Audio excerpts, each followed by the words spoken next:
Cricket के मैदान पर अंपायर से बड़ा कोई नहीं होता, उनका फैसला ही अंतिम फैसला होता है। बिल्कुल वैसे ही जैसे बाहुबली मूवी में शिवगामी देवी का वचन ही शासन होता था।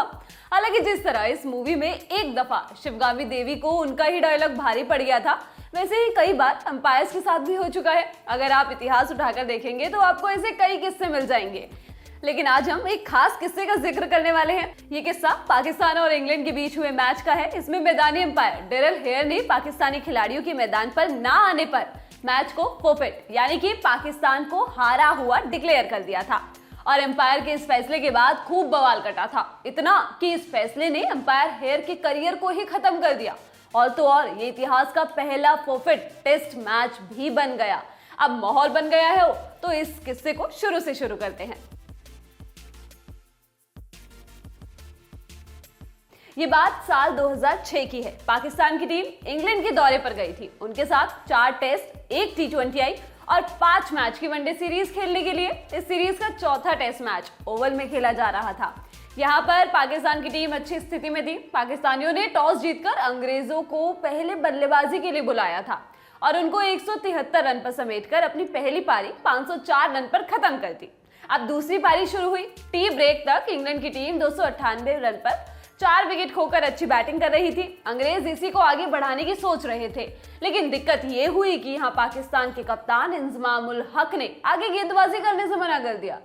दरअसल हुआ ऐसा कि टी से पहले 56वें ओवर के दौरान अंपायर डेरिल हेयर और बिली डॉक्टरोव ने पाकिस्तान पर बॉल टेम्परिंग का आरोप लगाया था और इसके चलते इंग्लैंड की टीम को 5 रन के साथ नई गेंद दे दी गई थी। टी के बाद इसका विरोध प्रदर्शन करते हुए इंजमाम ने अपनी टीम को मैदान पर उतारने से इनकार कर दिया। करीबन 20 मिनट तक इंतजार करने के बाद अंपायर हेयर ने पाकिस्तान को कहा कि आपको बॉलिंग करने के लिए आना ही होगा। फिर जब वो नहीं आए तो अंपायर ने बेल्स को हटाते हुए इंग्लैंड को विजेता घोषित कर दिया। द गार्डियन की माने तो इसके करीबन 25 मिनट बाद इंजमाम अपनी टीम के साथ मैदान पर उतरे गेम को जारी रखने के लिए और इंग्लैंड टीम भी इसके लिए तैयार थी। लेकिन बेल्स हटाने के बाद अंपायर हेयर और डॉक्टरोव इसके लिए राजी नहीं हुए और मैच को फोर्फेट ही रहने दिया। इस घटना के बाद खूब बवाल कटा, लेकिन अंपायर ने यह फैसला आईसीसी के लॉ 21 के तहत लिया था। मैच के रिजल्ट पर इस लॉ में लिखा गया है वो साइड मैच हार जाएगी जो अंपायर्स की राह में खेलने से इनकार कर देती है। अगर अंपायर को लगता है कि कोई खिलाड़ी या खिलाड़ी द्वारा लिए गए एक्शन के चलते कोई साइड खेलने से इनकार कर सकती है तो अंपायर मिलकर एक्शन के कारण का पता लगाएंगे। अगर वो एक साथ निर्णय लेते हैं कि ये एक्शन एक साइड द्वारा खेलने से इनकार करना है तो वो उस साइड के कप्तान को सूचित करेंगे। अगर कप्तान इस फैसले के साथ जाता है तो अंपायर इस फैसले को देखकर दूसरी टीम को विजेता घोषित कर सकते हैं। इसी लॉ पर अमल करते हुए हेयर और डॉक्टरोव ने ऐसा किया। आगे चलकर इस मसले पर बात करते हुए हेयर ने बताया था, जब मैं ड्रेसिंग रूम में गया तो वो बात करने के मूड में नहीं थे। खेल को फिर से शुरू करने के लिए किसी से प्रतिबद्धता प्राप्त करना बहुत मुश्किल था। ये सिर्फ एक बार नहीं 2 बार हुआ था जब उन्होंने बाहर आने से इनकार कर दिया। अगर लोग मैच खेलने से मना करते हैं तो आप उन्हें कितने मौके दोगे? ये सीधा सीधा नहीं था। किसी भी काम की बात को अंजाम देना मुश्किल था क्योंकि वहां साफ दिख रहा था कि ऐसी बातें पसंद नहीं की जा रही हैं।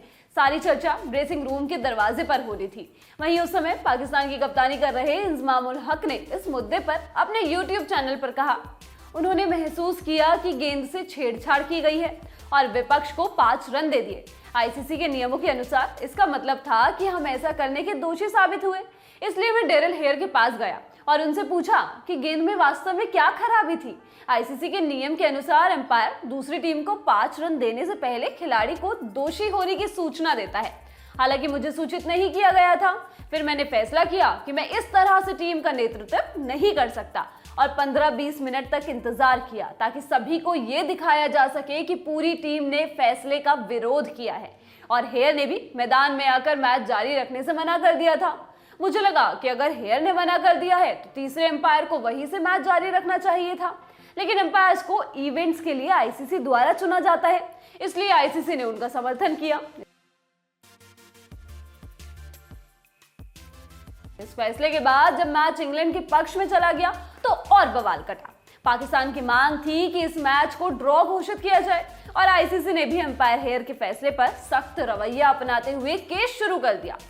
इस केस में कई दफा मीटिंग हुई। पाकिस्तान के कप्तान इंजमाम उल हक ने खुद को बॉल टेम्परिंग में दोषी साबित करने के लिए चैलेंज कर दिया।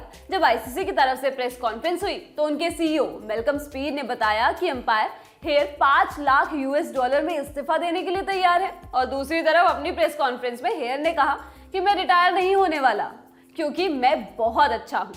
बॉल टेम्परिंग के मामले में इंजमाम ने भी आईसीसी में अपने बयान दर्ज करवाए, जिसके बाद उनको क्लीन चिट दी गई और साथ में आईसीसी के प्रेसिडेंट पर्सी सोन ने हेयर के भविष्य पर बताया। आईसीसी ने हेयर में विश्वास खो दिया है और उनके भविष्य पर विचार हो रहा है। उन्हें भविष्य के किसी भी अंतर्राष्ट्रीय खेल में एम्पायरिंग करने की अनुमति नहीं दी जाएगी, जिसमें फुल मेंबर्स शामिल होंगे। ये फैसला आने के बाद हेयर ने आईसीसी और पीसीबी के खिलाफ एम्प्लॉयमेंट ट्रिब्यूनल को शिकायत की। उनका कहना था कि उनके साथ नस्लीय अन्याय हुआ है क्योंकि उनके साथी एम्पायर डॉक्टरों के साथ कुछ नहीं हुआ था। क्रिकइंफो की माने तो उन्होंने कहा, अगर मैं पाकिस्तान, वेस्ट इंडीज और इंडिया से होता तो शायद मेरे साथ अलग तरह का बर्ताव होता, जैसा डॉक्टरों के साथ हुआ।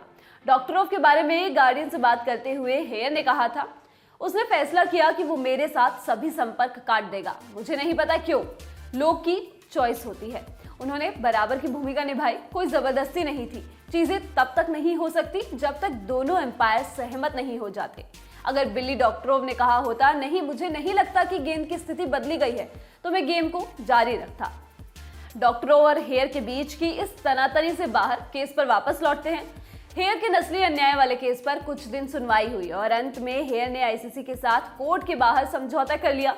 समझौते के तहत हेयर ने 6 महीने रिहैबिलिटेशन प्रोग्राम ज्वाइन किया, जिसके बाद उनके एम्पायरिंग करियर का फैसला हुआ। इस वीडियो में बस इतना ही। इस वीडियो को शूट किया है जतिन ने। मैं हूं गरिमा। स्पोर्ट्स से जुड़ी खबरों के लिए आप देखते रहिए लल्लन टॉप स्पोर्ट्स। शुक्रिया।